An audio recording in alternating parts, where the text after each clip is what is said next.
"Can I sit with you, mister?" she asked the single dad on Christmas.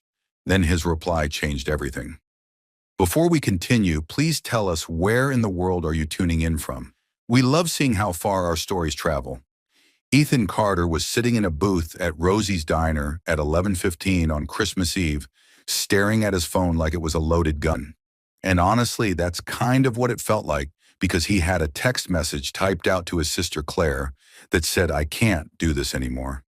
And his thumb was hovering over the send button like it had been for the past 20 minutes. The diner was one of those 24-hour places that smelled like burnt coffee and bacon grease and disappointed dreams. The kind of place where lost souls ended up when they had nowhere else to go. And there were maybe 4 other people in the whole place scattered across booths, looking just as miserable as he felt.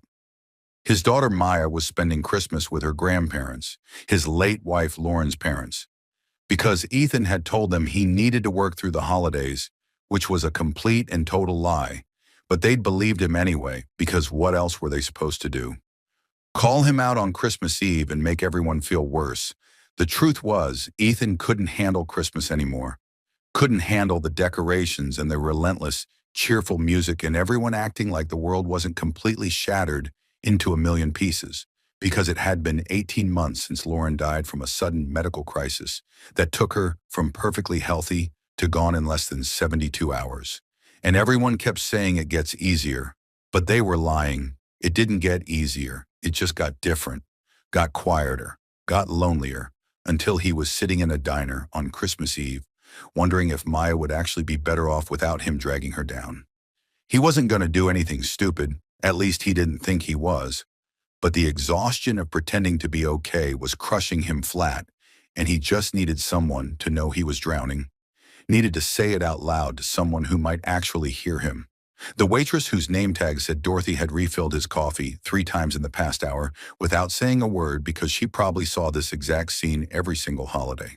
Sad divorced guys and widowers nursing cold coffee, and even colder regrets while the rest of the world celebrated.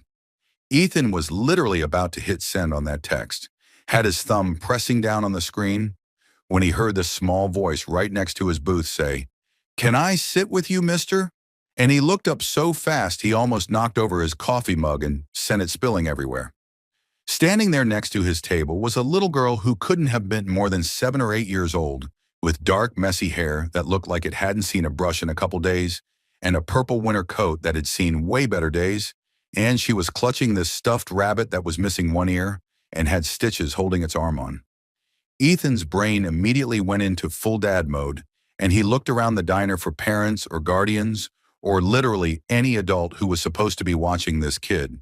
But there was nobody, just the other sad souls scattered around in their own booths, pretending really hard not to notice anything happening around them. "Yes, sweetheart. Of course you can," Ethan heard himself say, and he slid over to make room in his booth, even though his brain was screaming that something was really wrong here. That kids don't just wander around diners alone at 11 at night on Christmas Eve. "Where's your family, honey? Are you okay? Do you need me to call someone?" The little girl climbed into the booth across from him with this careful, deliberate movement, and set her stuffed rabbit down on the table between them like she was introducing a friend. And then she looked at him with these huge brown eyes that reminded him so much of Maya, it made his chest physically hurt. "My mommy said if I ever felt lost, I should find someone who looks sad and sit with them." She said it so matter-of-factly, like this was completely normal advice that parents gave their kids. Because sad people understand, they know what it's like to need someone even when you can't ask for it. Ethan felt like someone had reached directly into his chest and squeezed his heart with their fist, because that was something Lauren used to say all the time.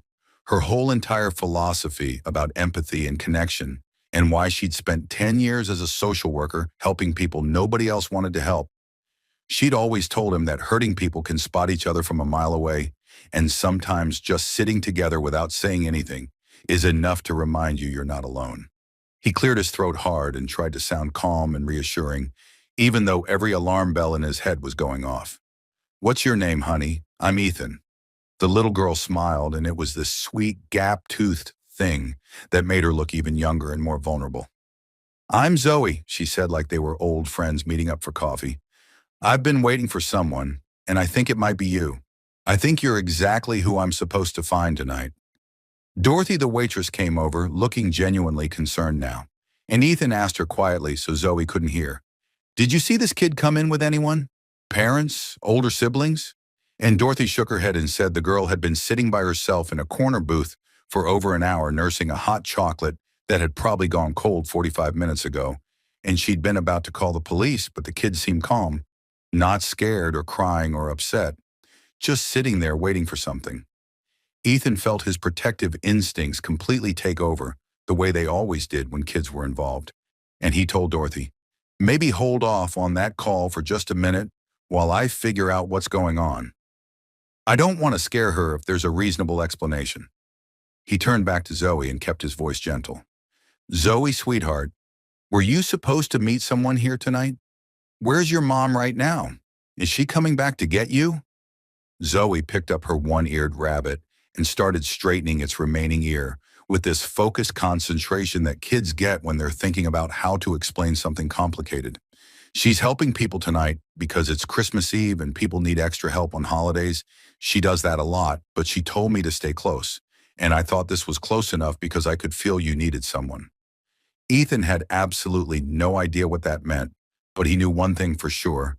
He wasn't about to let this kid sit alone in a diner on Christmas Eve no matter what was going on. Okay, sweetheart, I'm going to stay right here with you until we find your mom and make sure you're safe. Is that all right with you? You got a phone number I can call for her? Or maybe you know where she's working tonight? Zoe shook her head no, and Ethan was pulling out his phone to call the police for real this time when she said something that made his blood run completely cold. Your daughter's name is Maya, right? She's 7.5 years old and she has your eyes but her mama's smile. And she misses you even when you're in the same room because she can tell you're not really there anymore. Ethan's mouth went completely dry and his hand froze halfway to his phone because there was absolutely no way this random kid could know that. No possible way unless someone had told her very specific detailed information about his family, and his mind was racing through possibilities and none of them were good. How do you know my daughter's name? His voice came out sharper and harder than he meant it to, and Zoe didn't even flinch, just looked at him with those too old, too knowing eyes that had seen more than a 7-year-old should ever have to see.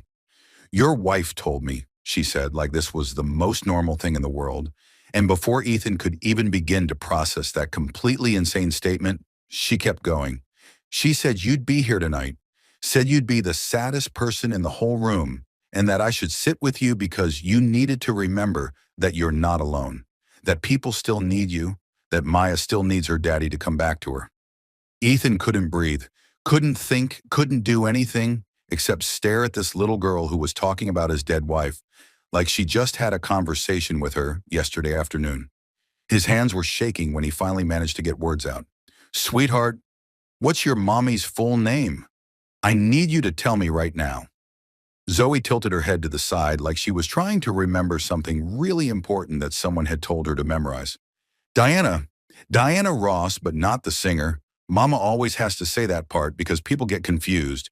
And she says Miss Lauren saved our lives a long time ago when we had nothing, and now it's our turn to save yours before you do something you can't take back. The name Diana Ross meant absolutely nothing to Ethan, but the fact that this kid knew Lauren's name, knew specific details about Maya, knew he'd be sitting in this exact diner on this exact night, it was all way too much and way too specific to be coincidence. He made a decision right there in that booth, pulled out his phone, and dialed the non-emergency police line because whatever was happening here, this little girl needed help and he wasn't leaving her side until he knew she was safe. And maybe she'd been sent here tonight for a reason he didn't understand yet, but was starting to desperately need to believe in. The police officer who showed up 20 minutes later was this friendly guy in his mid-40s named Officer Ramirez, who had kind eyes and the tired look of someone working the holiday shift. And he knelt down next to the booth, so he was at Zoe's eye level, and said, Hey there, sweetheart. I'm Officer Ramirez. Can you tell me your full name and your mama's phone number? Zoe rattled off Zoe Marie Ross without hesitation, but said she didn't know her mama's number because she was only 7 and wasn't allowed to have a phone yet, which was actually pretty reasonable when Ethan thought about it. Officer Ramirez nodded and stood up and told Ethan, I'm going to run her description through our system. See if anyone's reported a missing child. You mind staying with her until we figure this out?" And Ethan said, "I'm not going anywhere. I'll stay as long as she needs me to." Zoe seemed completely comfortable with the whole situation, which was honestly kind of weird.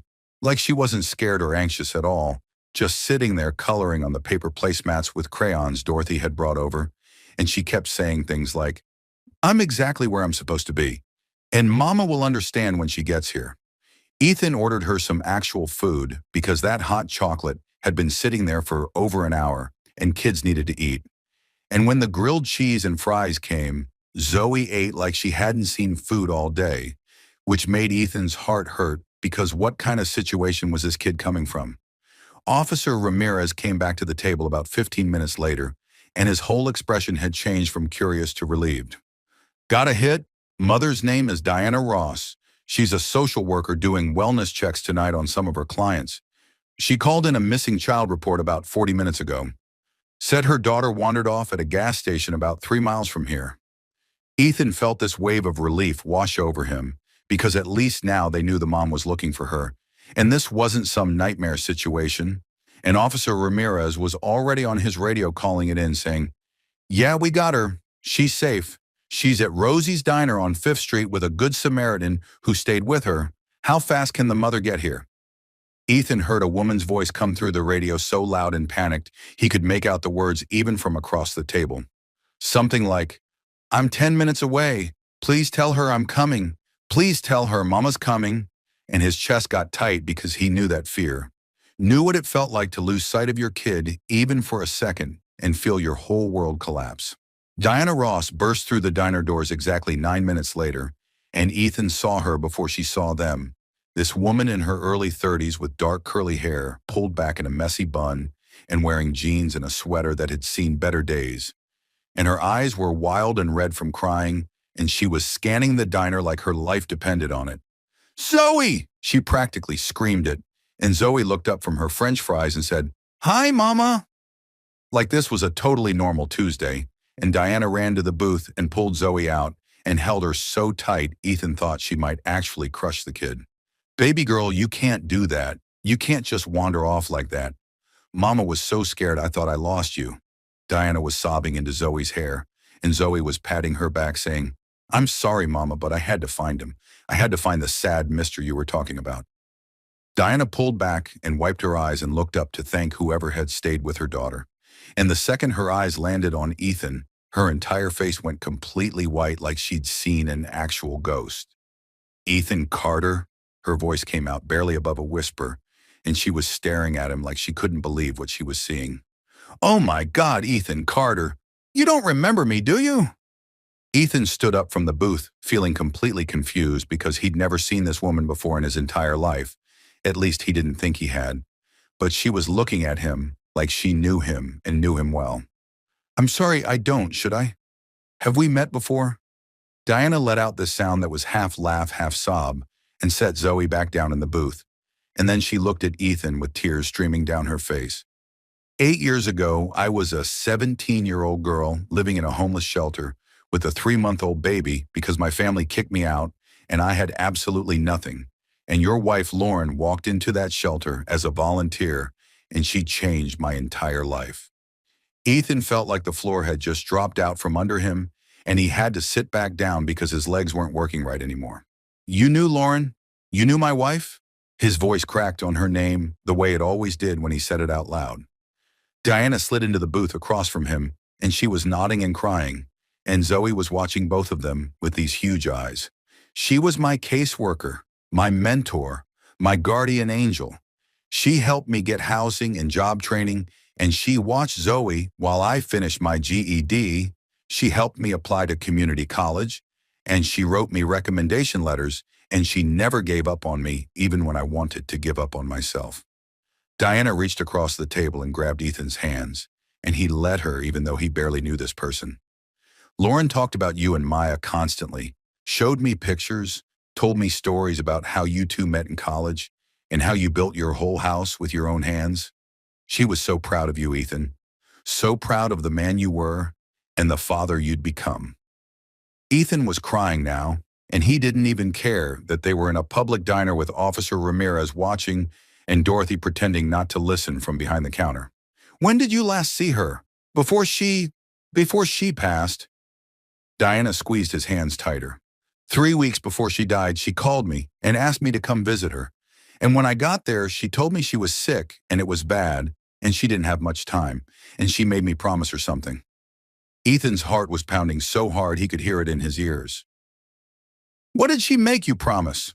Diana let go of his hands and reached into her purse with shaking fingers and pulled out a sealed envelope that looked worn and creased, like it had been carried around for a really long time. And Ethan saw his name written across the front in Lauren's handwriting, and he thought he might actually pass out right there. She gave me this letter and made me swear on everything I loved that I wouldn't give it to you until you were ready. And she said I'd know when you were ready because you'd hit rock bottom first. She said you'd try to carry everything alone and you'd get to a point where you couldn't see a way forward anymore. Diana's voice was shaking so bad she could barely get the words out. She told me to wait exactly 18 months and then start looking for you around the holidays. She said that's when you'd need her message the most. And Ethan, I've been trying to find you for 2 months, but you're not on social media and your number's unlisted. And I was starting to think I'd never be able to keep my promise to her. Ethan took the envelope with hands that wouldn't stop shaking, and he just stared at it for a long time, because opening it meant hearing from Lauren again, and he didn't know if he could handle that. He didn't know if it would break him completely or put him back together. Earlier tonight, Zoe heard me telling my supervisor that I wished I could find Mr. Carter to give him his wife's letter. And when we stopped for gas, Zoe must have wandered off and somehow ended up here. Diana looked at her daughter with this expression of wonder and confusion. Baby, how did you know which person to sit with? How did you find him? Zoe shrugged like this was obvious. You said we needed to find the saddest man, and when I walked in here and saw him, I just knew. I could feel it, and Miss Lauren's voice in my head said, that's him. That's the one who needs you tonight. Ethan felt chills run down his entire spine, because that was impossible. Completely impossible. But also this whole night had been impossible, so maybe impossible didn't mean what he thought it meant anymore. Officer Ramirez cleared his throat. I'm gonna step outside and give you folks some privacy, Miss Ross. You're not in any trouble. Just maybe keep a closer eye on this one. He smiled at Zoe and then left, and it was just the three of them in the booth. Do you want me to leave while you read it? Diana asked quietly, but Ethan shook his head because somehow having her here felt right. Felt like Lauren had planned this exact moment down to every detail. He opened the envelope with shaking hands and pulled out 2 pages covered front and back in Lauren's familiar handwriting. And he started reading out loud because if he didn't say the words, they'd choke him. My dearest Ethan, if you're reading this, it means Diana found you, and it means you've hit the wall I knew you'd hit, because I know you, baby. I know you'll try to be strong for everyone else and forget to be strong for yourself. Ethan had to stop because he couldn't see through his tears, and Diana reached across and squeezed his hand and said, keep going. She'd want you to hear all of it. He kept reading, voice breaking every few words. I need you to know that the scholarship fund I set up isn't just for kids like Diana. It's for you, too. I've put aside money for you to take Maya on that trip to the cabin in Aspen we always planned, but never got to take. Diana has the keys and the information. I need you to go there with our girl and make new memories. I need you to teach her that life goes on and joy is still possible, even after loss. Ethan was full on sobbing now, and Zoe had climbed out of her side of the booth and into his, and she was hugging him the way Maya hugged him when he was sad. And this 7-year-old kid he'd just met was holding him together while he fell apart. Please don't spend the rest of your life grieving me, Ethan. I want you to live. I want you to laugh again and love again and let someone new into that big heart of yours. You're going to be okay, baby. You're going to make it through this.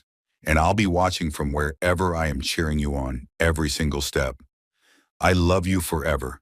Tell Maya her mama loves her, and thank Diana for keeping her promise, L. 6 months after that night in the diner, Ethan took Maya to the cabin in Aspen, just like Lauren had wanted.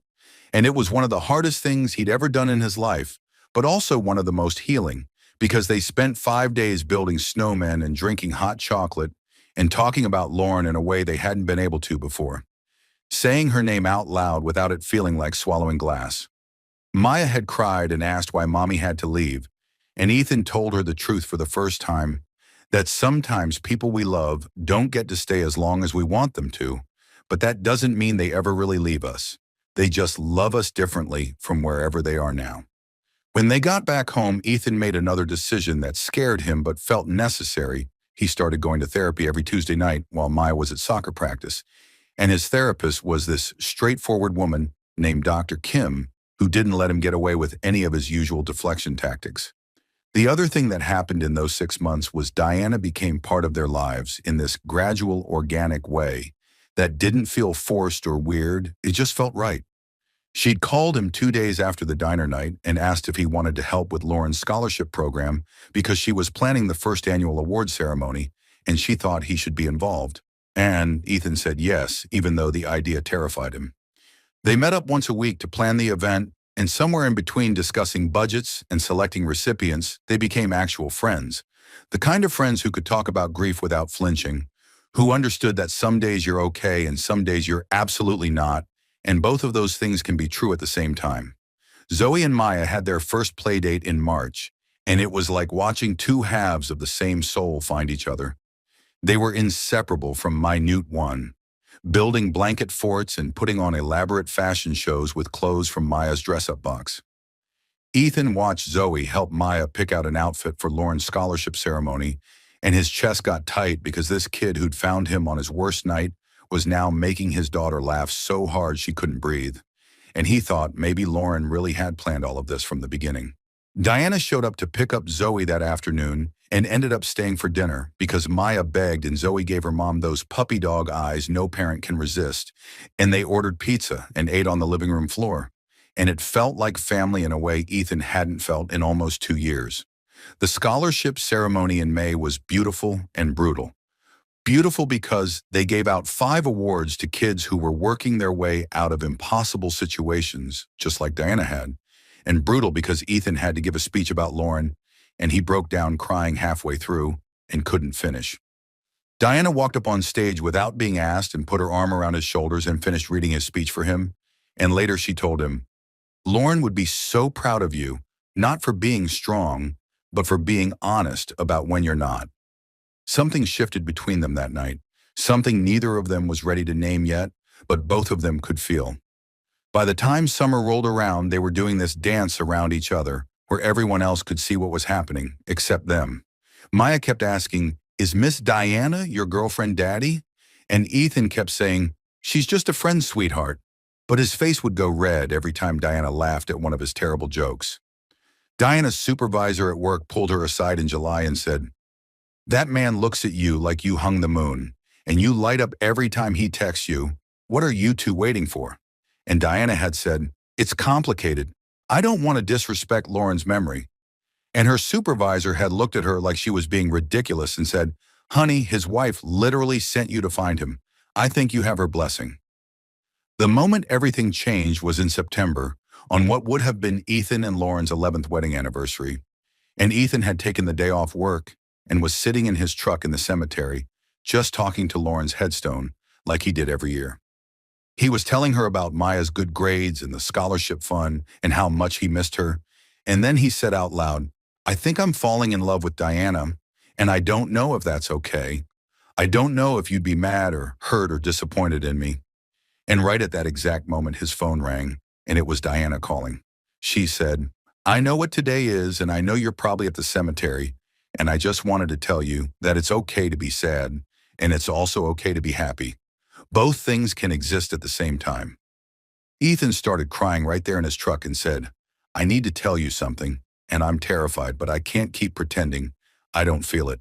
Diana, I'm in love with you, and I have been for months, and I'm sorry if that's too much or too fast or disrespectful to Lauren's memory."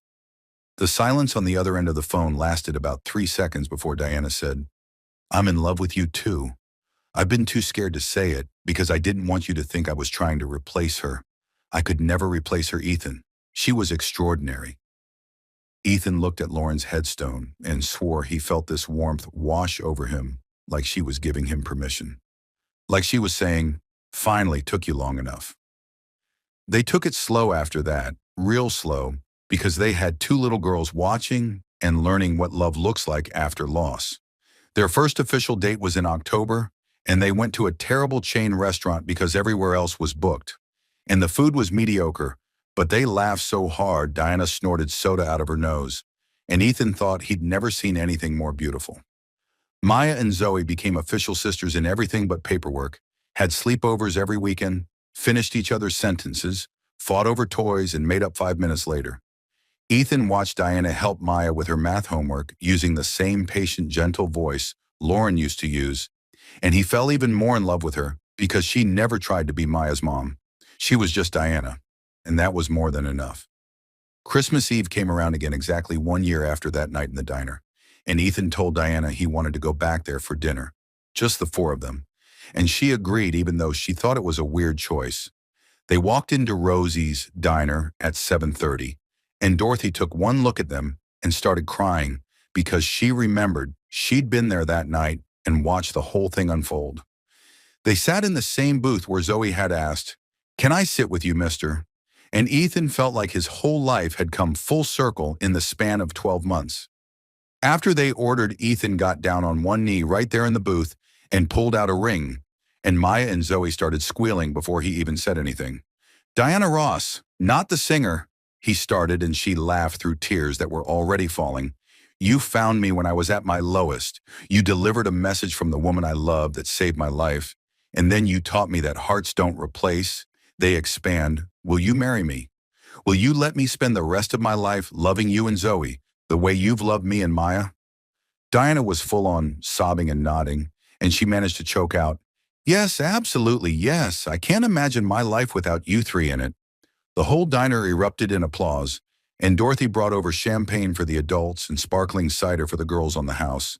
And Maya hugged Diana so tight and whispered, "Mommy would really, really like you, Miss Diana. I know she would." Zoe climbed into Ethan's lap and said, "I told you I was supposed to find you that night. I told you I was exactly where I needed to be." 1 year later, they were back in that same booth on Christmas Eve with matching wedding bands and a blended family that worked because nobody was trying to erase the past. They were just building a future on top of it. Ethan's voiceover kicked in while the camera showed all four of them laughing over milkshakes. "A little girl asked if she could sit with me, and I said yes. And that one word changed everything. Not because it was magic, but because I was so close to giving up and saying yes to one small moment of connection, reminded me I still had reasons to be here. That yes led to a letter that led to healing. That yes brought Diana and Zoe into our lives. That yes saved me from myself. Sometimes the most important thing you'll ever say isn't profound or poetic. It's just showing up and saying yes when someone needs you." The final shot showed Lauren's photo on their mantle at home next to Ethan and Diana's wedding picture. Because you don't erase people you love, you make room for new love alongside the old. If this story reminded you that your lowest moment might be right before your breakthrough, that saying yes to kindness matters even when you're broken, that the people we lose never truly leave us, they just guide us in new ways, hit that subscribe button. Share this with someone who needs to hear that second chances are real, and remember that sometimes a stranger asking to sit with you is actually an angel in disguise. Thanks for being here with us.